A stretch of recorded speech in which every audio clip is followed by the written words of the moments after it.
just want to take a few minutes to thank the Broward County Board of Commissioners for their leadership with the unanimous passing of the Ban the Box movement. That's right. Just recently, at the last county commission meeting, the Broward County Board of Commissioners passed unanimously that in fact they would ban the box on applications. So here's what that means.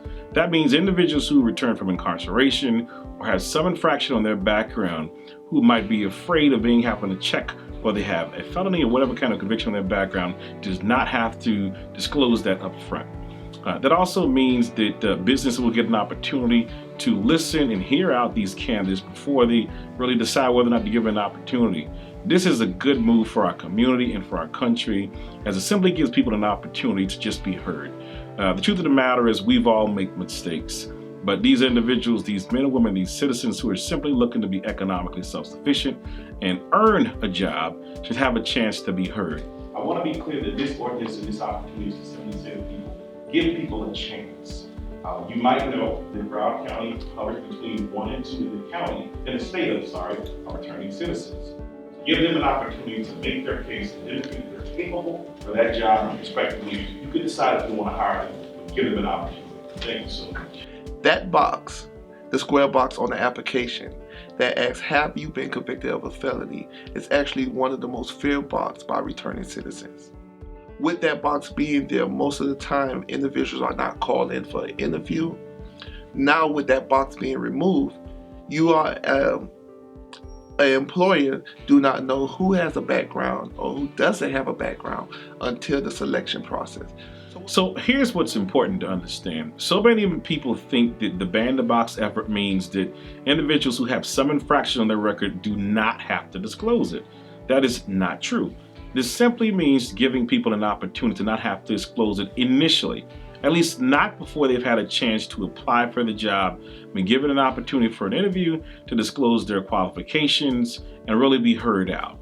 And so that's the beauty of this opportunity. It gives people an opportunity to simply be heard out, to be interviewed before their applications are tossed out like it traditionally is once somebody checks off the fact that they have an infraction. Actually, already 23 states has already enacted some aspect of Ban the Box, cities and counties. Miami-Dade County was actually November of last year. West Palm Beach was earlier this year, and now Broward County passed Ban the Box. Even OIC has its own little success story with Ban the Box already in Miami-Dade County. One of our participants from a grant from Rexo 5 grant was actually hired by Miami-Dade bus terminal as a bus driver. This was an individual that was incarcerated for 10 years, but now he's a bus driver and he finished 4th in his class. 9 out of 10 times he wouldn't have been able to get that opportunity if Ban the Box wasn't in place. A lot of individuals and employers allow fear to guide their decision process. When statistics shows out there that ex-offenders tend to be the most loyal employers when hired. So just giving these individuals an opportunity, that's the starting point. I think we have to work to educate the employers and the commissioners, because who they feel is an ex-offender or returning citizen could be anybody.